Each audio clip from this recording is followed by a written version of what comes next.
Dear respected ladies and gentlemen, dear participants of the forum, let me welcome you in Nur-Sultan city at one of the biggest events, not only for Kazakhstan, but for the whole Eurasian continent. Which is evidenced by the growing interest on behalf of the global community. Today we got together to discuss one of the important issues to increase the competitiveness of the countries. As you know, as one of the orientations for Kazakhstan is accession of the 30 most developed countries of the world. That one of the measurements for the country potential is the international rating. In the results of the ratings reflect the work of the government and other information resource for taking the investment-related decisions. And also we can use them to improve the situation in the economy. In Kazakhstan, a number of strategic and program documents are being implemented that regulate and create conditions for business development, education, healthcare, aimed and directed to increase human capital growth, level of competitiveness. Today, on this platform, different representatives of the rating agencies, institutions, companies go together, which deal with the international ratings. These are the global indexes of competitiveness. IMD, Global Index of Competitiveness of the World Economic Forum, Index of Human Development, Index of Comprehension of Corruption and Global Risks. For Kazakhstan, it's important to know your point of view about your experience, success of other countries, and recommendations for further sustainable development of the country economy.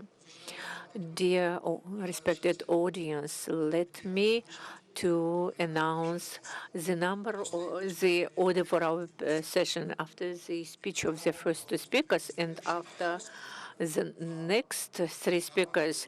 You, the audience, will have a chance to ask the questions to the mic, which our volunteers will provide to you. Now, let me introduce our panel speakers. I am the moderator. I am Ben Slay. I am a senior economist of the Regional Bureau of UNDP for countries of Europe and CIS. Russian language, as maybe you have observed, is not my native language. Maybe there would be some mistakes, but I tell you, I know that there would be more mistakes if I spoke the Kazakh language. So that's why I beg your pardon beforehand for the mistakes in my Russian language. We have 5 speakers for the panel, and we will give the floor to them. They are Mr. Artur Bris, Professor of IMD on Finance, Director of the Center of Competitiveness Center. Mr. Bakhidjan Sartev, Director of the Center for Strategic Strategy CISI Group. Mr. Ozhas Bektenov, Deputy Chairperson of the Agency of the Republic of Kazakhstan on the State Service Affairs and Counteracting to Corruption, and Kristina Maki, Senior Executive Director for PRC Group, and we hope that Mrs. Madina Advokasimova will come, Deputy Chairperson of the National Bank of the Republic of Kazakhstan.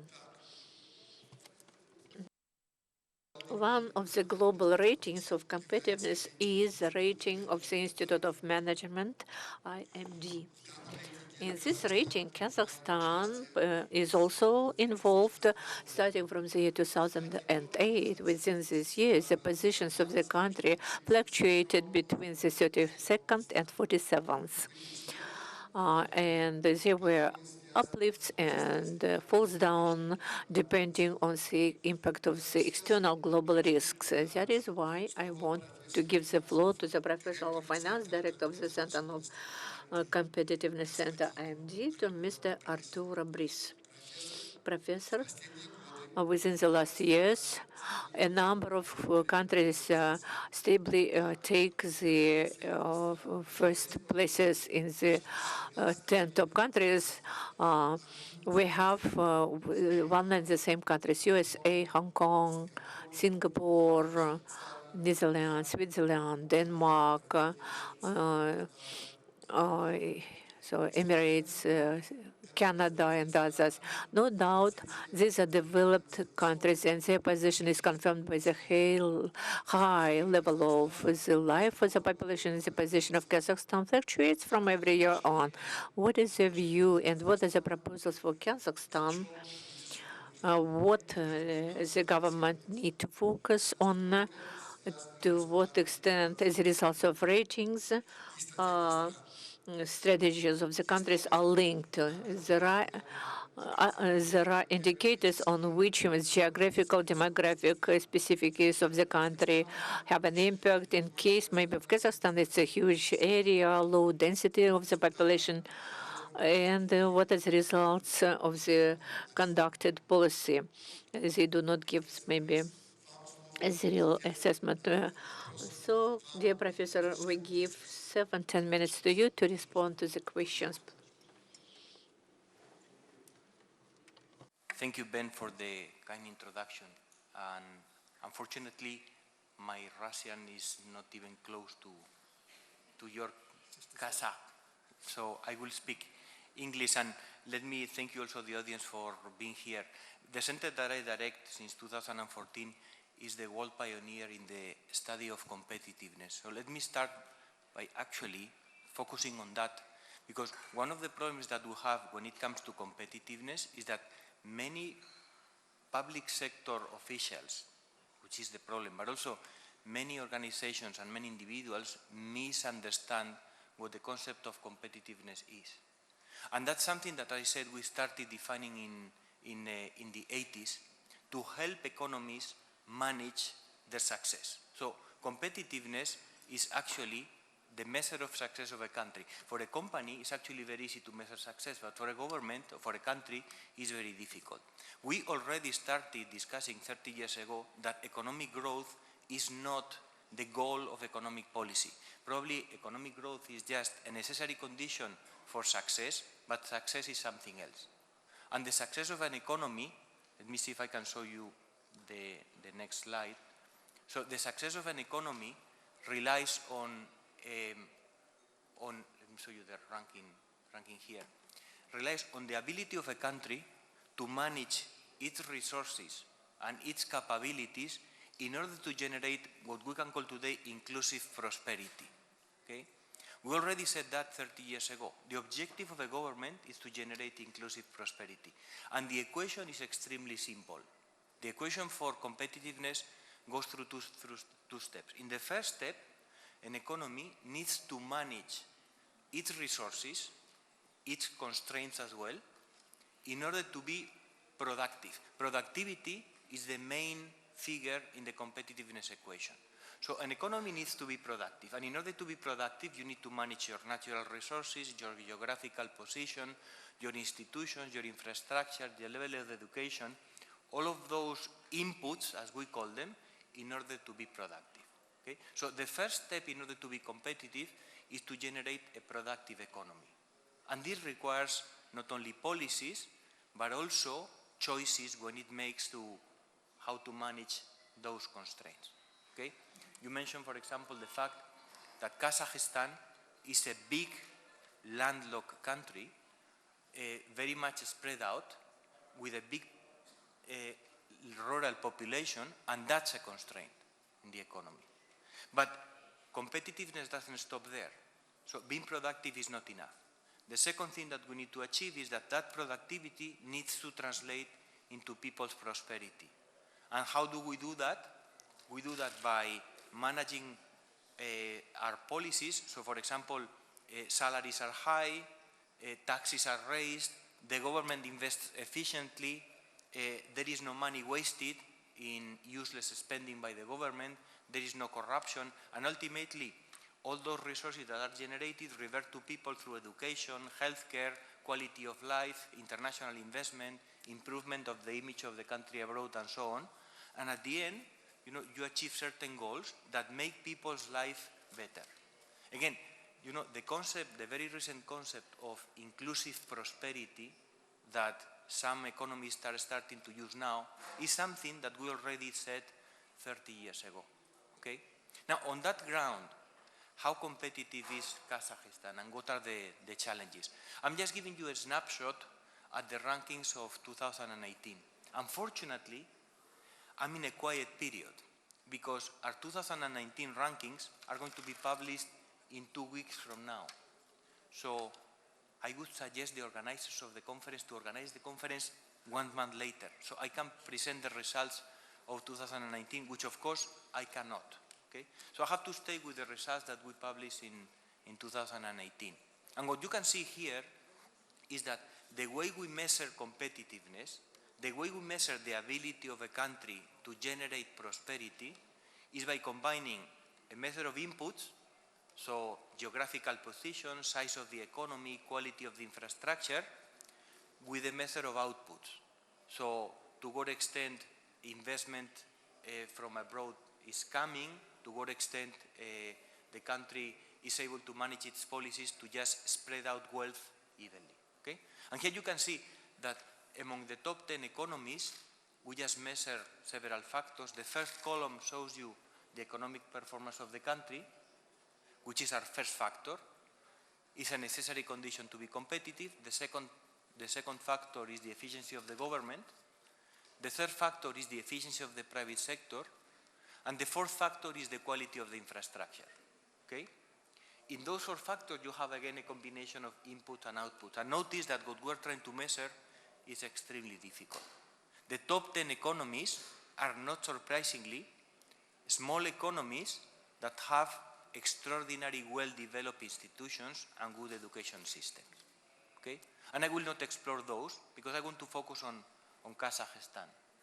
And in just a few minutes tell you what the big challenges are. So Kazakhstan, as Ben was saying, has been fluctuating in our rankings. It lies in the second half of our rankings because we rank 63 countries. And as you can see, in 2018, the ranking deteriorated significantly because of the economic performance of the country. That was driven primarily by external factors, namely oil prices. Okay? Those are not very much at our control, but certainly, if you look at what is going to happen in 2019, the economic performance has improved, relatively speaking, with the last year. But when you look fundamentally at the pitfall of the competitiveness model of Kazakhstan, I would actually characterize it as being extremely unique. In most countries of the world, for example, the part of the world where I come from, which is Europe, the main problem is usually the public sector. The public sector is very inefficient, bureaucratic, big, huge, corrupted, and then the private sector is trying to pull the economy, but the public sector is a burden. In Kazakhstan, it's the opposite. So in Kazakhstan, the problem is that the private sector is still not well developed. We have a very efficient government machine that is implementing massive regulations, a very important 2050 strategy, very well developed policies, very long-term oriented vision. But what we argue is that the public sector is forgetting that at the end of the day, it is the private sector, the one that needs to create jobs and generate prosperity. I said that yesterday to the president again. Competitiveness is like a cycling race. I'm a cyclist myself. In order to win a race in cycling, you need a good bike and a good cyclist. The bike in Kazakhstan is the public sector. You have an amazing machine, one of the best developed machines, with the best tires, the best pedals, the best regulation. And the government is in charge of putting together the bicycle. But at the end of the day, the one who rides the bicycle is the private sector. And you don't only need a private sector that is healthy, in good shape, and willing to push the bike. You also need a private sector that adapts to the bicycle. And it is in that sense when we see the main challenge of Kazakhstan, is to what extent public policy and the government will be able in the next years, through the implementation of the 2050 strategy, to engage and involve the private sector much more.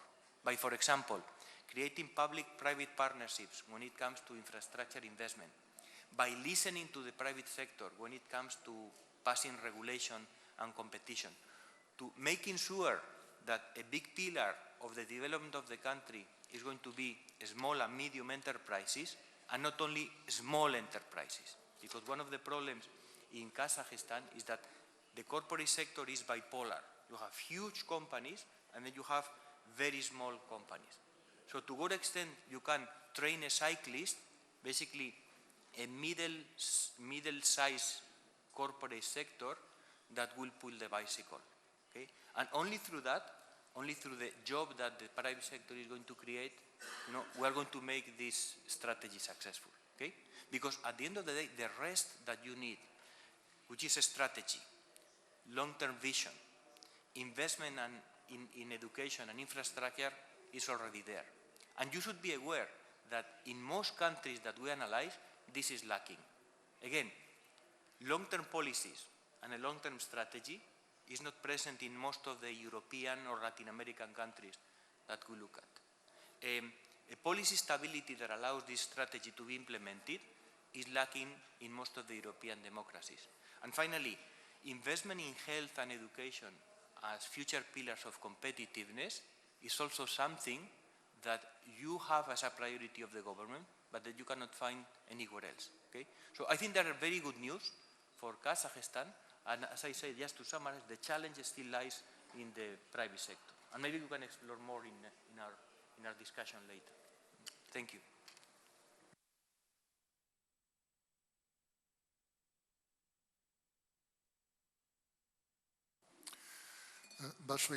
Thank you very much, Professor Brice, for very interesting speech. Especially, I liked the proposal about improvement of the quality and the outcomes of the Kazakhstani bike riding. And now the floor is given to Mr. Batyzhan Sergeyev, Director of the Strategic Initiatives Center. Mr. Sergeyev, you are given the floor. 7-10 minutes. Thank you. Good day, dear participants of the forum. I present the Kazakhstan company, which is called Center for Strategic Initiatives, CSR. We are the national partner of the World Economic Forum. In my speech, I want to talk about the Global Index of Competitiveness, which is developed by the World Economic Forum, and we also participate on the side of Kazakhstan. And in my speech, I want to touch upon about the problem issues, about the rating, to give my recommendations. The major issue which common people are concerned, why do we need such ratings at all? With consideration of the last events which are going on in our country, I want to say that the ratings, do we need them? Yes, in fact, we need. Ratings help us to see our weak points in comparison with the other countries, to understand what we need to look at to join the number of the advanced countries, developed countries. Second, the government, while participating in such international ratings, must make the correct decisions. Only to participate and not to make the correct conclusions and decisions, it's worthless to work with such international ratings. Number 3, we must participate in international ratings, not just for ratings.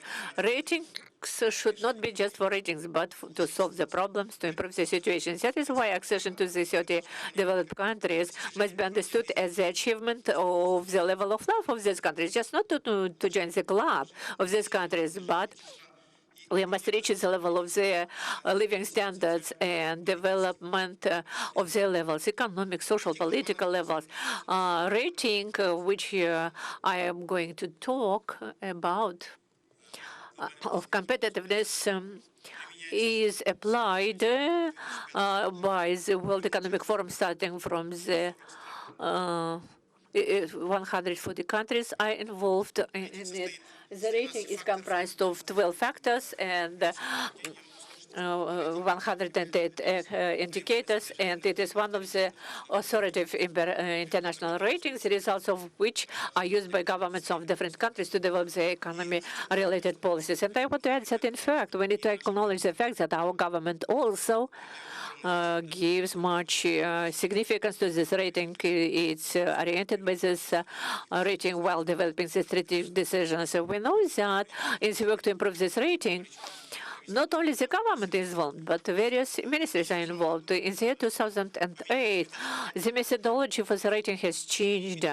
The change of the methodology was due to the taking into account the results of the crisis and the development of the Industrial Revolution. What has changed significantly? You see, in fact, that the number of indicators has changed. It was 114, it reduced to 98. The most important thing is that we updated around 70% of the indicators, which is a significant change. In the second, the weight has changed. In the past, up to the year 2018, 70% fell on the questionnaire indicators, now on statistical indicators.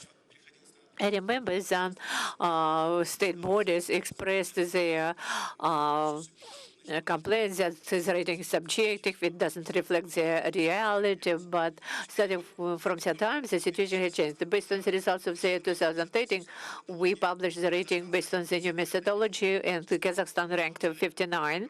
What can we say about this rating? In this rating, there is a good tendency. The first places are taken by highly developed countries who were able to ensure high level of wealth to their population. And we show here the first 30 countries are here. And the last places are occupied by the countries with a low level of development, with high level of poverty. And as you say, as for Kazakhstan, it's a middle position. We cannot say that it's a bad position. It's the average position. And we can compare.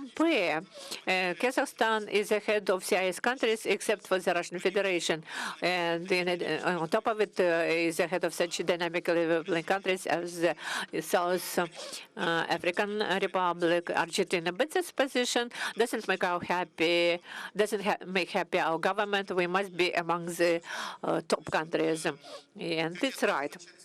As I have already said at the beginning, level of competitiveness is linked to the level of well-being of the country. So let's look at the top 30 countries. We take the countries as Malaysia, Czechia, Germany, by the life expectancy, we are behind by the per capita, by average salaries per month, and by per capita revenues. These are the indicators of well-being to which we must strive to achieve them. And we must strive to achieve these levels in terms of GDP per capita, by average salary and the GDP per capita. How the positions changed of our country? How did the positions of our country change within the last 10 years? They were not sustainable. As you see, we couldn't stay in the top 50 countries. What was the reason for that?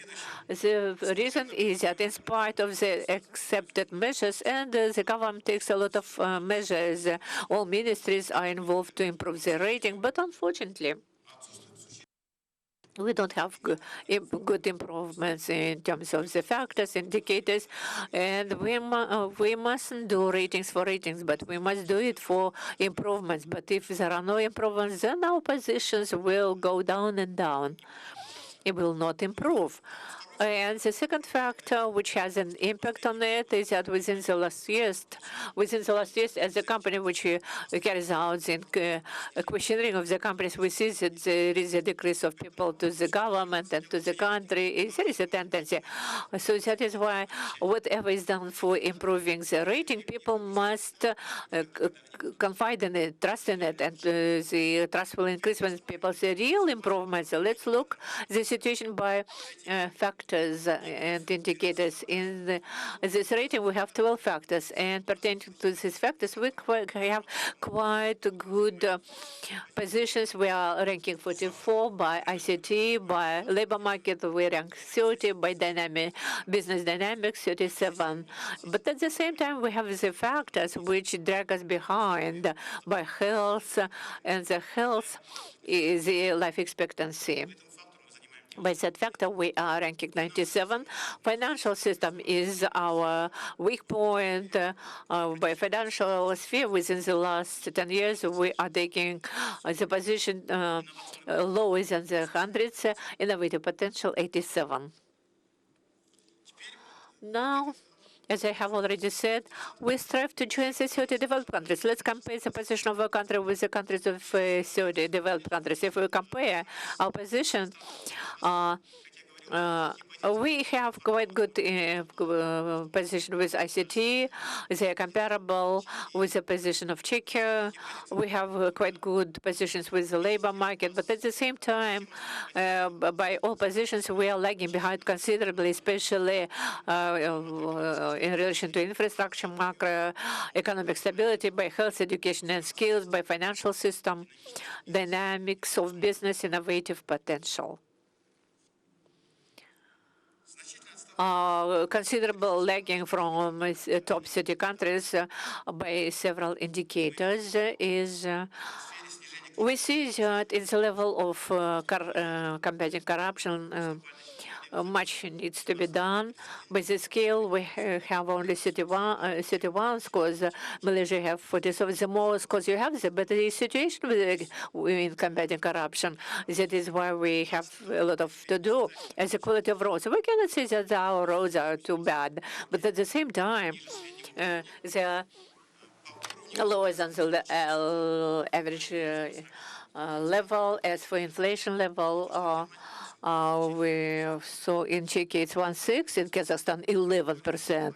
The ratio of loans and crediting very low, and very small allocations for R&D, in which we are strong. We are strong in electrification, normative base, rights of shareholders, cost of opening the business, but we have weak positions like freedom of mass media, reliability of banks, and I want to say that we need to improve the situation to focus on weak positions and to make measures in respect to them which will bring us to considerable improvements. We need to state the fact that if we talk about the weak positions, we are not weak in terms of this rating, but we are weak in the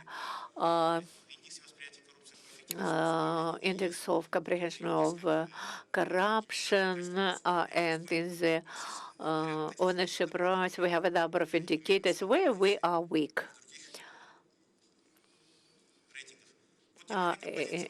In different ratings. As for dynamics of positions, we take different types of efforts, but we see that about the intellectual property rights, they are not protected. Quality of road infrastructure is unsatisfactory. As for accessibility of venture capital, it's not developed. It's undeveloped.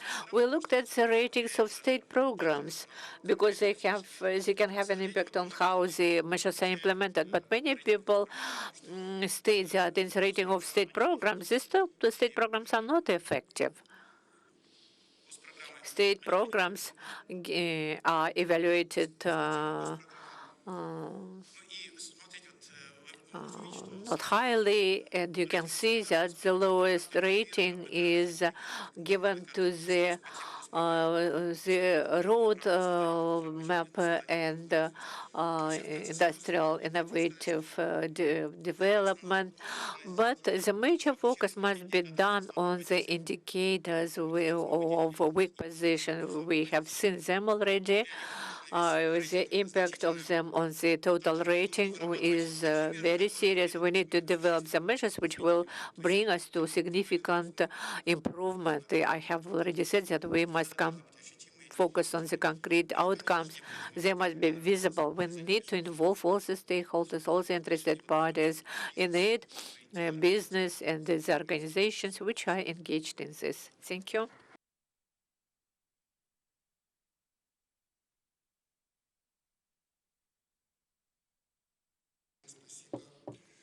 Thank you very much, Bahijan, for your speech. You have already stated changes of the methodology caused and had an impact on the total rating of Kazakhstan. Kazakhstan shifted from 57th place to 59th place. There were 50 indicators on competitiveness. They are placed on low positions. Among them, there are new indicators, for instance, expected life expectancy of healthy life, 96, complications with trade tariffs, 106, reliability of banks, 109, and development of clusters, 120th place. But we want to listen to your proposals to Kazakhstan about the low positions. Personally, I agree totally with the fact that we need to do ratings, not for ratings, but to improve the situation, uh, which are reflected in the ratings. But how to do? What needs to be done? I give you the floor to you, a couple of minutes.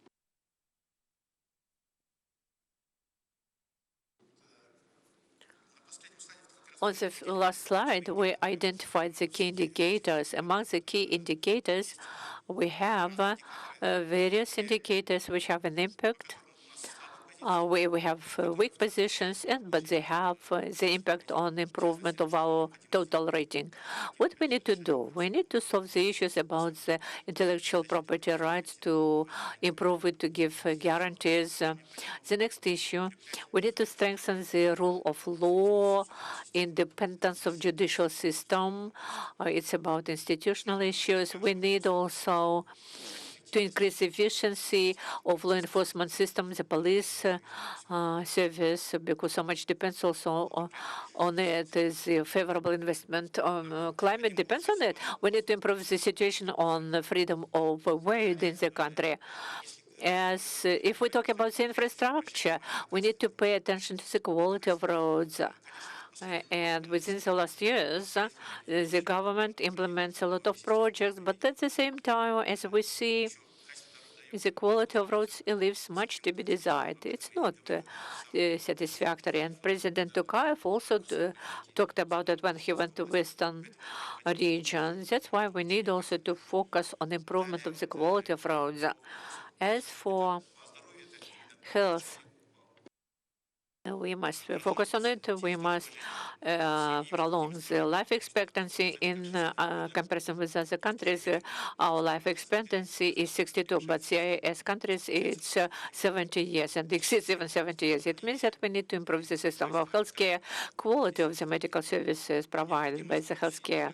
We need also to make efforts to improve the banking sector in order to carry out measures to help in the banking sector to make all possible things so that the share of crediting in the economy will increase. But as of today, the share of crediting in the banking system makes 35%, while in other countries it's 70%. So it means that we need to increase the share of banking crediting.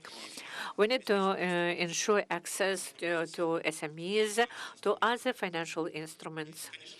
And of course, we need also to improve our innovative potential, to increase the share of cost on R&D, to do everything possible to stimulate receiving of patents to patent holders based on the international standards and rules. Thank you, Bahijan, for your response and recommendations for Kazakhstan to the government of Kazakhstan. I think it needs to look at it, to take it into account. I now want to address the respected audience. Do you have any questions or any remarks to our speakers? We have around 5 minutes for your involvement. If you want to propose something, welcome. You will be given a mic and just introduce yourself. Anybody?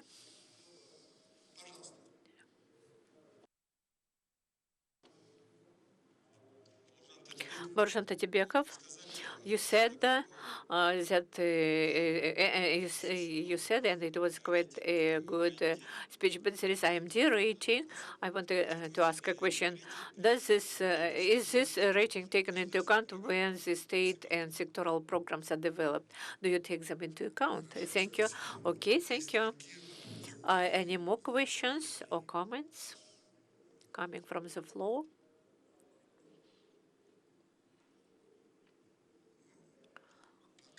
No questions.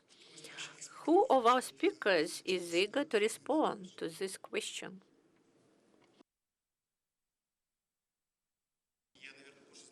Maybe I know more about the situation in our country. The question was about whether the rating OIMD is taken into account when the strategic programs are developed.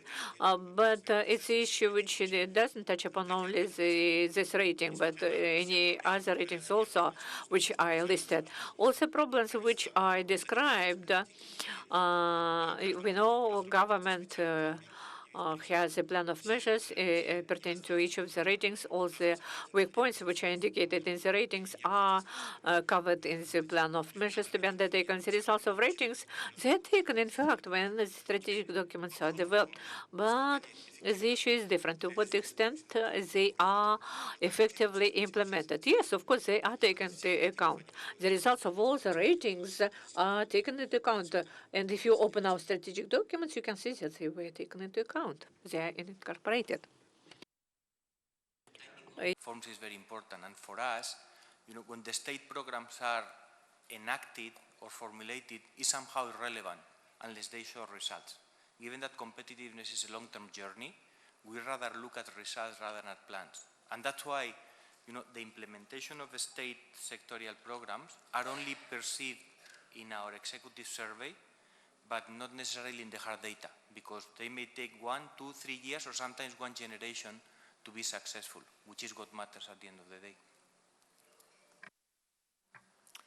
Thank you very much. Спасибо большое. Thank you very much. If there are no more questions, oh yes, there is. You're given the floor. The mic is somewhere here. Alman Diktuleshev, I have a question. You have defined our weak positions, R&D, roads, and other positions are weak. But what are the recommendations? Is it possible to make a recommendation? And is it possible to say that we must say that we should look at these positions and try to solve something? And then number 1, number 2, and number 3, like priority areas. Do you make such conclusions as a rating institution? Do you come to such, for instance, conclusions? Thank you. I think that it's a general question. Anybody from our panel speakers can respond to the question. It would be welcome. Господа. I'm in on that one. Ben, could you just rephrase it? I didn't catch the entire point that was being made, but I think it was something about, do the ratings provide some kind of prescriptive element to them? Is that what it was? And can it prioritize what needs to be done first, second, Yeah. the interconnections between different priorities? Got you.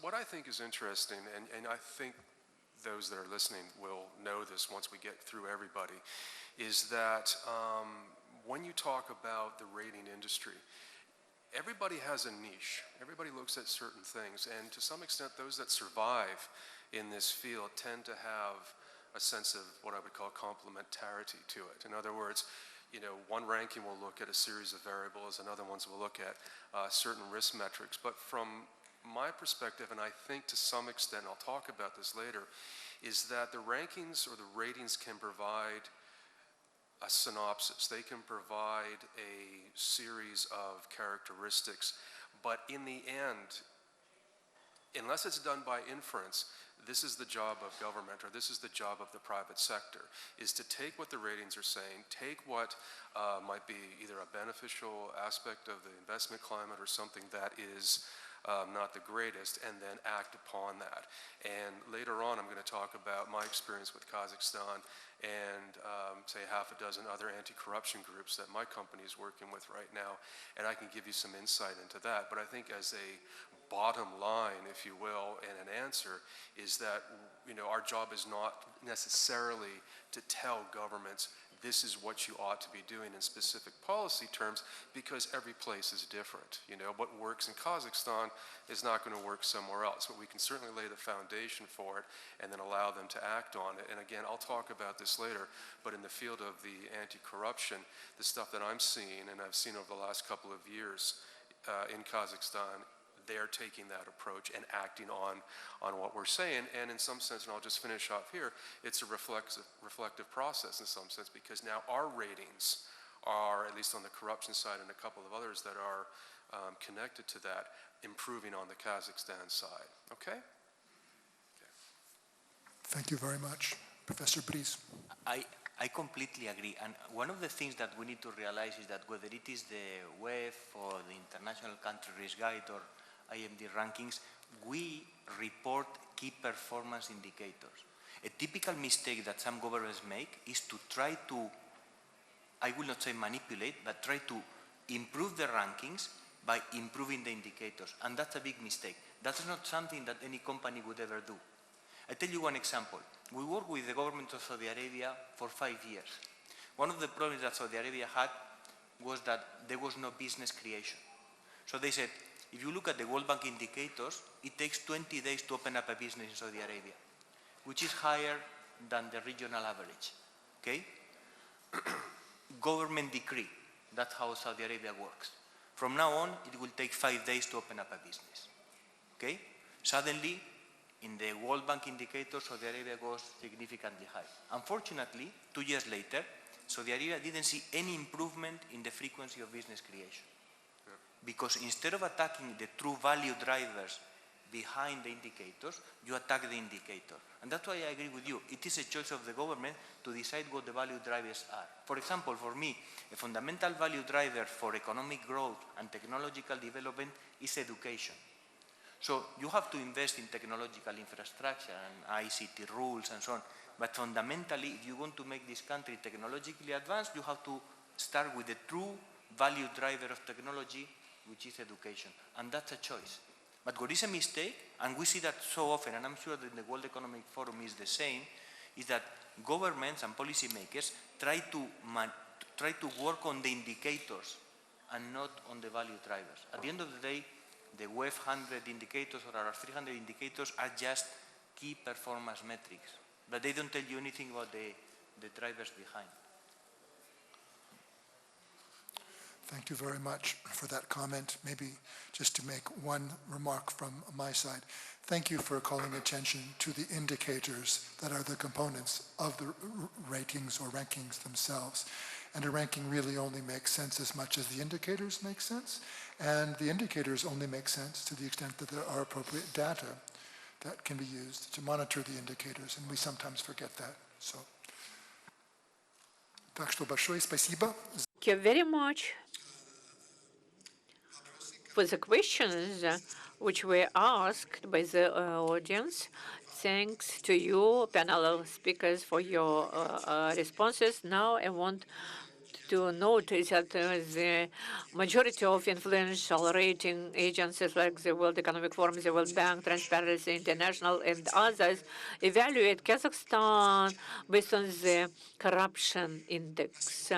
As of today, this index is one of the problem areas. And the next speaker, Mr. Olzas Abavich Berkenov, will talk about the deputy of the chairperson of the Agency of the Republic of Kazakhstan on the civil service affairs and combating to corruption. Mr. Berkenov, you are given the floor. 7 minutes. First of all, let me thank our distinguished speakers and all the participants for your time, for your attention to our session. But I will continue in Russian in order to be able to persuade all of you that we are doing right things. Я хочу I want to brief you about the work which goes on in Kazakhstan, a reference of improvement of the civil service and combating to corruption. You can see here the slide, and Bahid Jan already talked about our position based on the evaluation of experts of OECD. As of today, the civil service of Kazakhstan is acknowledged to be professional strategic one. The next goal for us is creation of the innovative state apparatus, state machinery. The civil service is gender balanced, 55% of women at managing positions, 29%, outflow of HR, not more than 6%. It shows, it speaks of stability and a relatively young staff. Starting from the previous year, we started to pilot the new system for remuneration, and it helped us to increase in this pilot state bodies to increase the salaries twice through optimization, around 60%, so 2.6 times in total. Of course, it gives such an effect as facilitation to motivation, prestigiousness of the civil service, and ensures competitiveness. Kazakhstan improved its indicator in terms of efficiency of work with government in civil service from 35 scores to in the year 2013 up to 53 in the year 2017. A number of the things over which we are working now are the introduction of the direct competitive selection to Corps A, introduction of the simplified recruitment of the highly professional and talented people who have experience of working in the world companies and to have a PhD. We try to balance the number of the political servants and of Corpus A. We work on specialization and requirements to them. As for the public services, in this area, we move quite well from my point of view. As of today, 69% of the civil services are rendered in the electronic format, online, 16% via this single window facilities. 85% of services are provided without any human contact between the provider of services and citizens, and it helped us to considerably reduce corruption in the sphere of the public services provision. Our goal by the end of 2020 to reach 90% of electronic format provision of services and by the principle of single window facility, and we plan to totally eradicate the corruption in the sector, in this sphere, and to create the comfort conditions while the services are provided.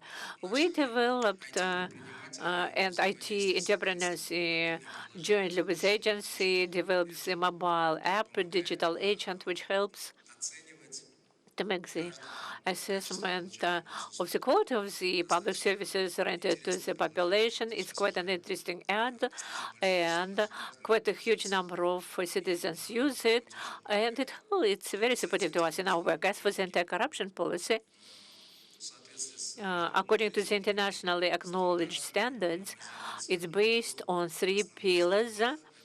Major pillars like education about anti-corruption activities, formation of anti-corruption culture, prevention, and the third element is persecution for corruption. Much attention is paid now by us to connection with the civil society, work with it. These are not just beautiful words. We so many, we see so many things that we need to involve the civil society, and that we need to do a lot of things jointly with NGOs. And this is our principal position, in fact, and maybe many people will agree with this, and we see that in the information field shows it that we're actively working in this area. One of the examples of it jointly with the NGO Fund of Development of Parliamentarism in Kazakhstan, and through the financial support of the Embassy of Netherlands, the interactive map of public control in the capital was created, or about budgets for social projects only in Nur-Sultan. It means that every citizen online can look at the budget allocation and use. We want to scale up this project for all regions in the country. Starting from the next year, the project is being implemented, which and its implementation started in the capital, Astana, the territory of integrity. Now it's scaled up in all regions. In each region, the project offices were established as regions free of corruption. It's a big, large-scale work on eradication of household type of corruption, creating the favorable client-oriented media to provide public services. One of the areas of the project is sub-project protecting business and investments, where the agency jointly with a number of other state bodies and NGOs carries out anti-corruption support to business projects. More than 300 business projects getting the support for the sum of more than 11 trillions of tenge. For you to understand what is our support is in the regime 24 hours, 7 days, we are ready to support any entrepreneurs who join the project. For it, we allocated 140 people of the staff of the agency of the National Bureau across the country, which in the online regime will help the entrepreneurs to solve their problems that arise. Thanks to the preventive work which we carry out, which we see from the year 2016, reduction of the cases on corruption for 23%. And it's not shown in the slide, but the number of ethical offenses in the public service have reduced for 17%. While following the principle of the reversibility of punishment, we work also in terms of punishment for corruption, and there are certain indicators. I don't want to talk about the sad things. As with international cooperation, we work now in the fourth monitoring round of the Istanbul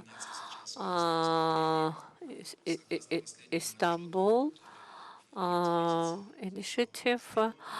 We have 29 recommendations. By 5, we have improved. By 15, we have a progress, and by 9, no progress. Now we are at the final phase of joining a group of countries of the Council of Europe, Greco, and we hope that in the nearest months we shall get accession to this organization, and we shall get experience, recommendations from experts of the Council of Europe, of the European Council, and we got the agreement to open the Office of the Regional Counselor of UN to combat corruption, and we're thinking and working over joining the initiative of GP Open Government. As for the rating assessment of the level of corruption, you see that Kazakhstan has 31 scores. We have 124th place. We we are in the group of countries with average level of corruption, but there are Afghanistan, Sudan, Ukraine, Russia, and Iran who are below us. But this is not the position to be proud of.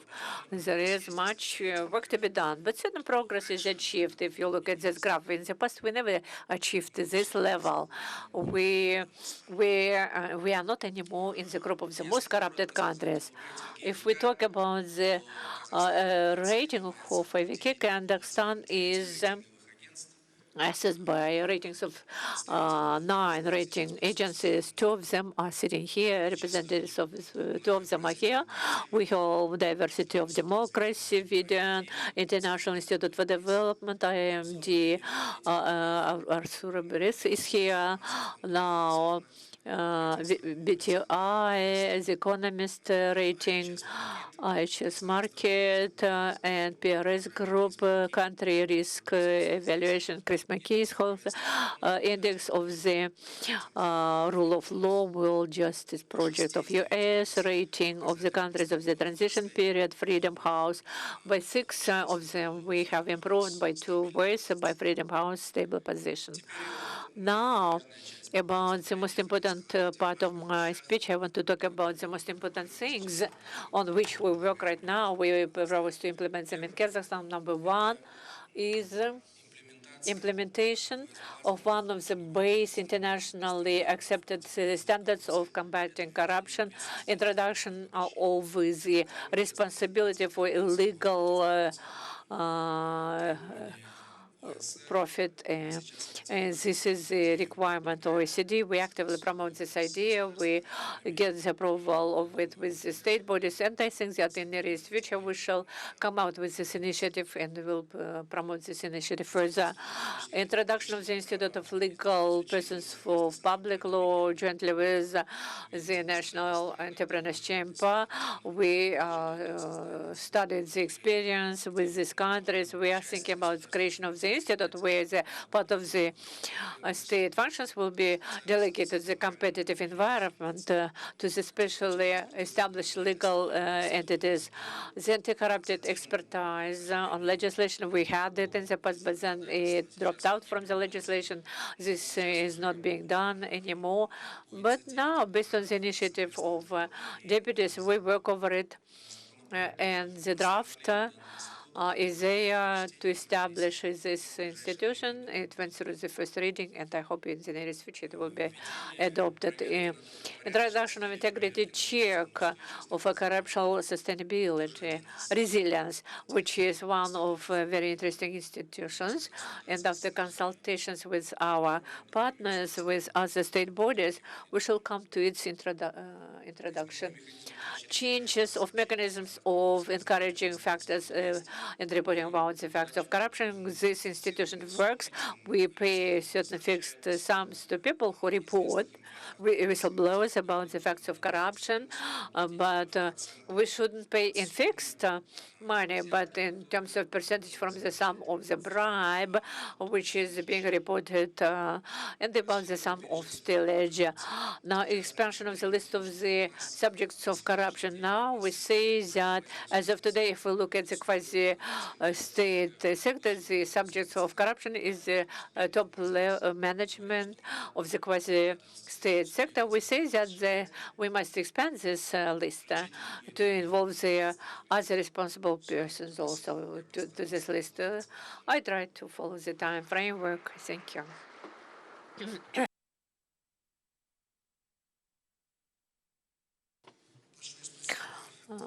Thank you very much, Olga Sabish, for your speech. Very interesting, valuable. You explained what measures are taken in Kazakhstan to decrease the level of corruption.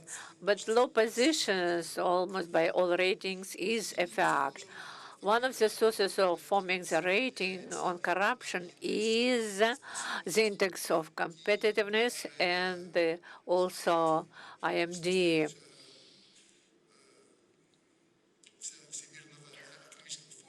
Of the World Economic Forum. Maybe you do have some questions or remarks pertaining to these ratings. for us panel speakers who represent these institutions here or companies here. We collaborate with all the rating agencies which are making the assessment.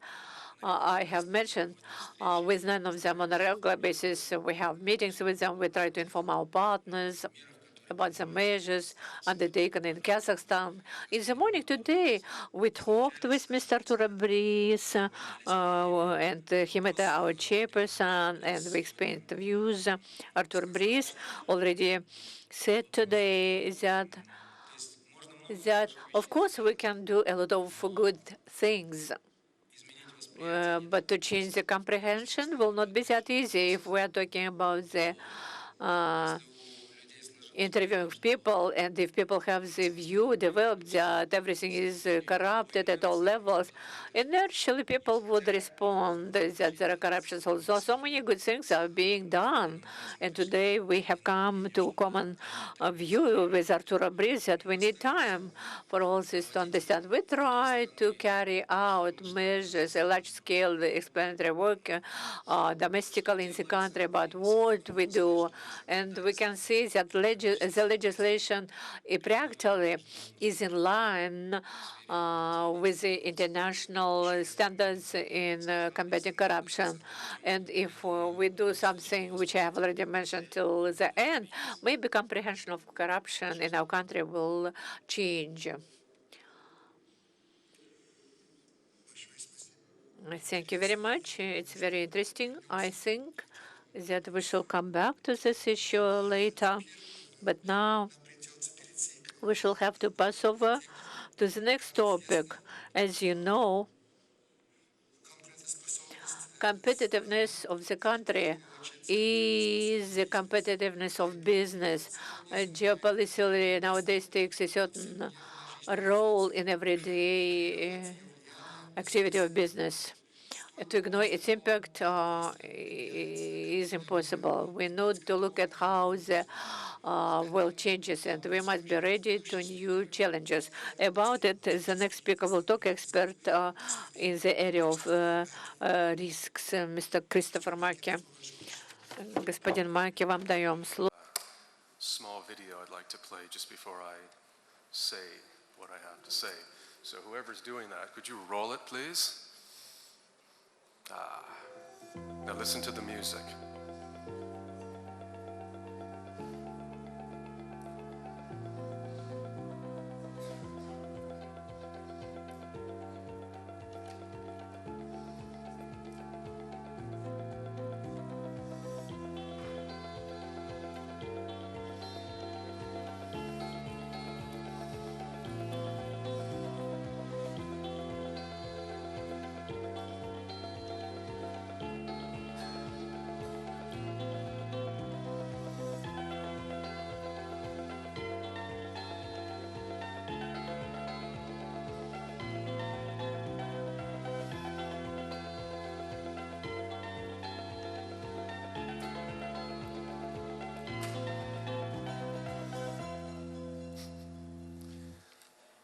Well, the speed on that one was a little quick, so even I had trouble reading what it was, and I wrote it. So, you know, if anybody wants to take a look, just go to our website and click Learn More, and you can stop it as you go. Get yourself a drink, have some dinner, and then read it again.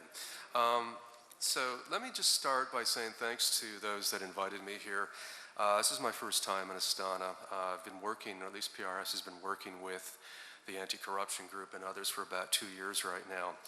And some of the things that I've been shown over the last little while, some of the initiatives that have gone into place and that we've incorporated into some of our discussions with our clients, investors, and those that give us our inputs to help shape the ratings are really quite remarkable.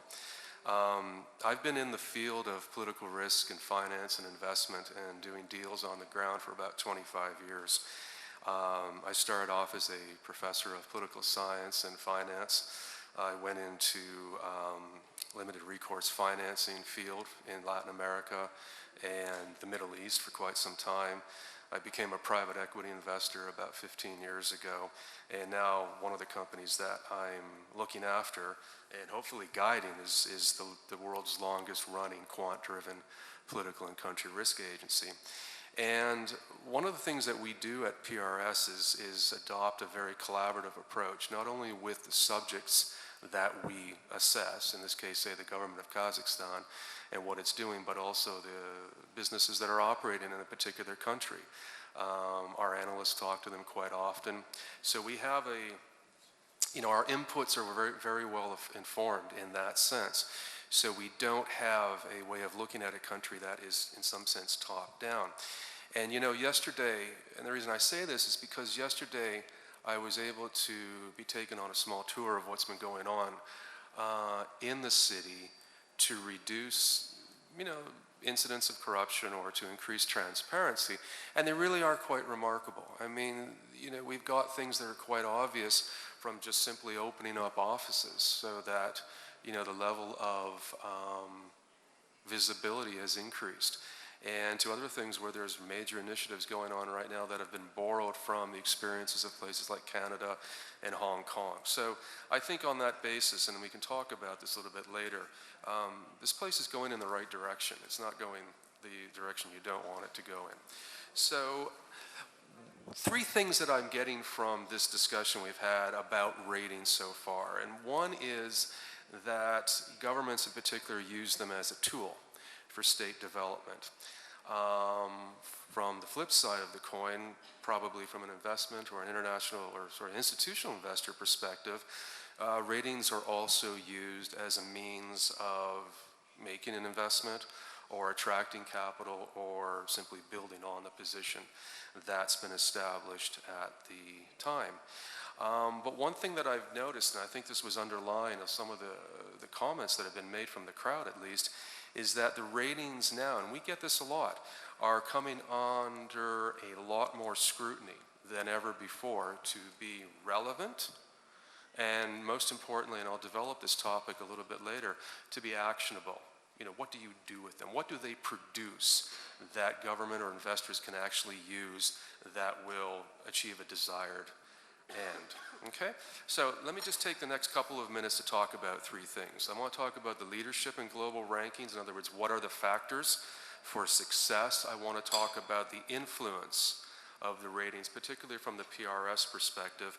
And then I'm going to do a little bit of, pie in the sky thinking here and talk about what I see will be the future of rankings down the road. So leadership in global rankings, what are the factors of success? Those that have been around long enough realize that the rating system kind of came about in the late 70s, early 1980s. And perhaps what they looked at, and I think it was a bias, and I'm going to tell you it was a bias, was in order to rank high on a rating scale or have the least amount of risk for an investment, your government, your investment climate really had to conform to what I call a Western-based or Anglo-American system of economic development. And the metrics that were used at the time, and a lot of them are still relevant today, so don't get the wrong impression, were very traditional. We looked at the overall stability of government.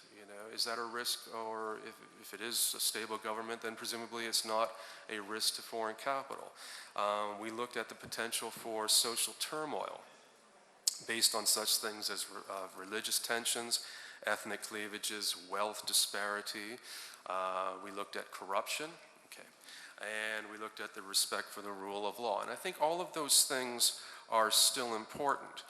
But as a provider of these ratings, what we have found, and this has gone on with time, is that there has to be within these ratings some nuances, that allow for local conditions while at the same time ensuring a level of comparability across jurisdictions.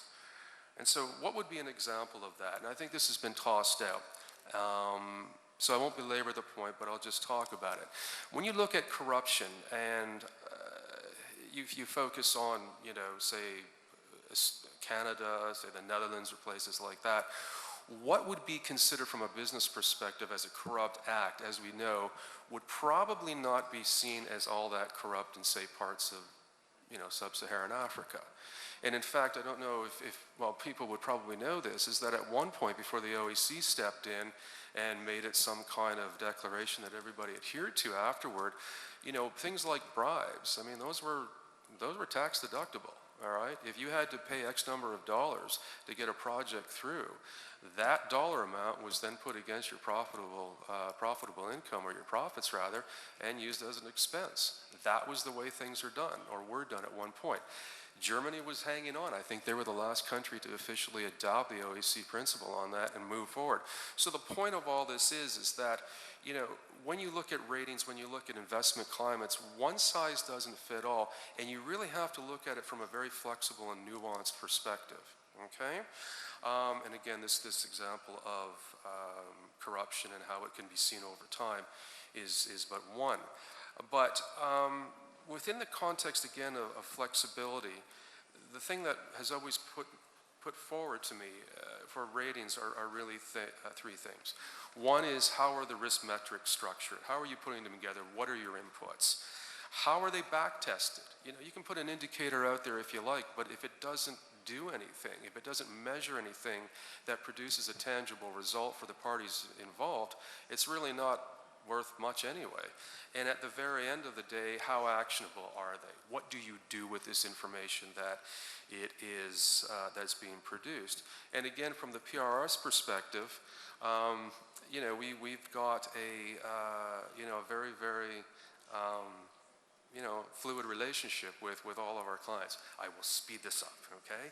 So listen, the influence of our ratings have been well known. Ours gets back tested. We've been doing this for 25 years. The IMF does us a terrific service every month in their working papers by using some of our indicators to, investigate various say economic or political phenomena. 25 years ago, there was a terrific study by Cam Harvey at Duke who saw correlations between our risk ratings and emerging market stock returns, and the list goes on and on. The one that's very, very important for us was also developed by the World Bank, the IMF, and it found that a 1 unit decrease, so let's back up, a 1 unit increase in our political corruption score, so it became less risky, actually translated, and it was applied to Africa or parts of Africa and the Middle East. It came down to a translation of 0.87% increase in growth. And it's intuitive. But the point I'm getting at here is that if the ratings are going to mean something to a government, they're going to mean something to an investor, you've got to have that kind of empirical result going on. You have to know it. We know it intuitively, but now we can measure it. And that's the thing that's important. So I'm going to say 25 seconds to go. And I want to talk about the future of ratings and the way I see them working out, and maybe we can discuss this a little bit further. One of the things that I think and there's three of those. One second, let me read this note. Okay, what I think is going to happen over the next little while, and I can see this, is that we're going to get a lot more ratings, not fewer. Okay? The world is going to be one where we're going to start measuring almost everything. And we can see this trend right now. There are ratings out there that measure the regulatory environment. There are ratings that measure cost of capital. Those things are very, very important from a business perspective. So we're going to see more. The question is, which ones are we going to rely on? Which ones are going to be relevant? And again, to do this, and this is the second thing that I think we're going to see more of down the road, is that the ratings are going to have to produce something and be tested to produce something. They're going to have to produce, at least even through inference, tangible or actionable results. So multilateral bodies, academics, or other disinterested parties will therefore have a greater role in making these ratings operational. And finally, and I think this is what PRS has been doing for quite some time, because of this, we're going to have to see much more collaboration between analysts, between our clients, such as investors, transactional firms, host governments, because ratings themselves are so important in terms of the input, they can't be done in isolation. And I am going to conclude with one thing, and this is what I think that's never ever discussed, okay? Ratings can help an investor. Ratings can produce a guided result for governments. And we see this, and we see this going on right now. But at the end of the day, it doesn't have to be perfect. I don't think you have to be number one. You have to move in that direction. You don't want to be going the other way. But really, deals drive investment. Okay, investment climates are important, but it's really the opportunities to the investor, not the other way around. You can have an economy, or at least a country rather, that has number one score on everything. Nobody's corrupt, access to capital is fantastic, the government is stable and friendly and they smile every day, but if there's no deals there, nobody's going to care.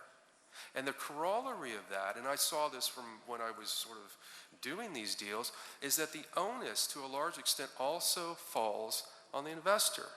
All right, risk is something that we all have to deal with on a daily basis in our lives.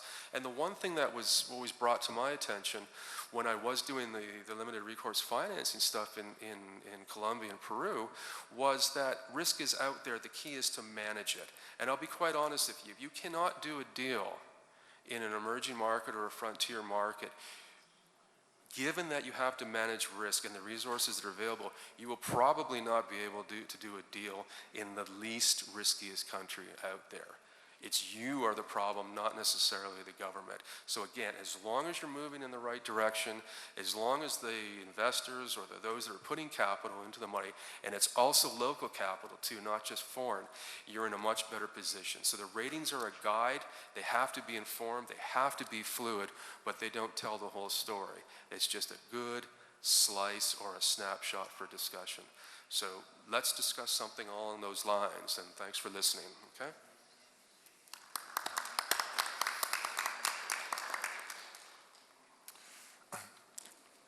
Thanks very much, Christopher. Just very briefly, I couldn't agree more with your point about more and more ratings are coming.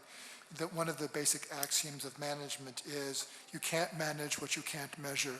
And big data and new digitization is making it easier and easier, at least apparently, for us to believe that we can measure things. So we're going to use them to try to manage. Tak, коллеги, Dear colleagues, organizers, this signals that our time has elapsed. I want to thank our panel speakers, co-speakers. I want to thank you, the audience. I don't say I don't want to propose to finish with our discussion, but we can continue to informally discuss. Thanks, and I hope that in a year we shall again get together here,